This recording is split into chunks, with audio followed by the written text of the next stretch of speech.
Assalamualaikum warahmatullahi wabarakatuh.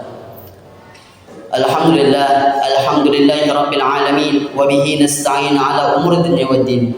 Wassalatu wassalamu ala asyrafil anbiya'i wal mursalin sayyidina Muhammadin wa ala alihi wa sahbihi ajma'in, amma ba'du. Segala puji serta syukur kehadirat Allah Subhanahu wa taala yang telah memberikan kita suatu nikmat, baik nikmat iman, nikmat Islam, nikmat sehat wal afiat, dan juga nikmat yang begitu besar kita dijadikannya umat Nabi Muhammad sallallahu alaihi wasallam. Salam serta salam selalu tercurahkan kepada baginda Nabi yang paling mulia, Nabi yang paling agung, Nabi yang paling suci, Nabi yang paling mulia oleh Zat yang paling mulia, yakni baginda Nabi besar kita Nabi Muhammad sallallahu alaihi wasallam yang telah membawa kita dari zaman kegelapan hingga zaman terang benderang. Amin amin ya rabbal alamin.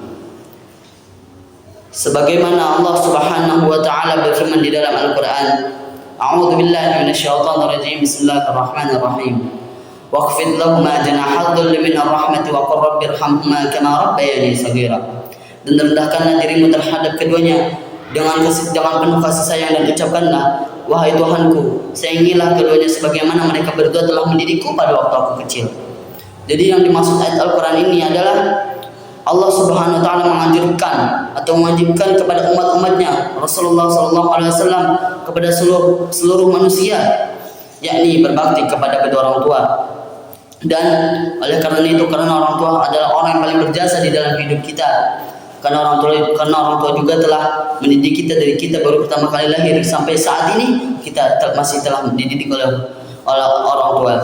Maka dari itu semoga kita bisa berbakti kepada kedua orang tua kita. Amin amin ya rabbal alamin. Dan bukan hanya itu saja, Rasulullah sallallahu alaihi wasallam bersabda, sebagaimana Abdullah bin Mas'ud bertanya kepada Rasulullah, wahai Rasulullah, amal apakah yang paling disukai Allah? Lalu Rasulullah SAW menjawab, yang pertama adalah salat pada waktunya. Dan kemudian Abdullah bin Mas'ud bertanya lagi kepada Rasulullah, kemudian apa wahai Rasulullah? Rasulullah menjawab, yakni berbakti kepada kedua orang tua. Lalu Abdullah bin Mas'ud bertanya lagi kepada Rasulullah, kemudian apa wahai Rasulullah? Dan Rasulullah menjawab yang terakhir, yakni jihad fisabilillah. Dan juga Rasulullah SAW bersabda, ridhonya Allah ada ridho orang tua, dan murkanya Allah ada pada murka orang tua. Jadi maksudnya apa? Jadi jika orang tua sudah ridho terhadap diri kita, terhadap anaknya, maka Allah pun Subhanahu wa taala ridho terhadap diri kita. Dan sebaliknya, jika orang tua sudah murka terhadap anaknya, terhadap diri kita, maka Allah Subhanahu wa taala akan murka terhadap anaknya. Jadi itulah amal-amal yang paling disukai Allah Subhanahu wa taala. Yang pertama apa? Yang pertama salat pada waktunya.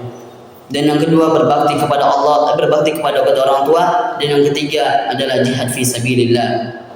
Sekian dari saya, kurang lebihnya mohon maaf. Wabillahi taufiq wal hidayah. Wassalamualaikum warahmatullahi wabarakatuh.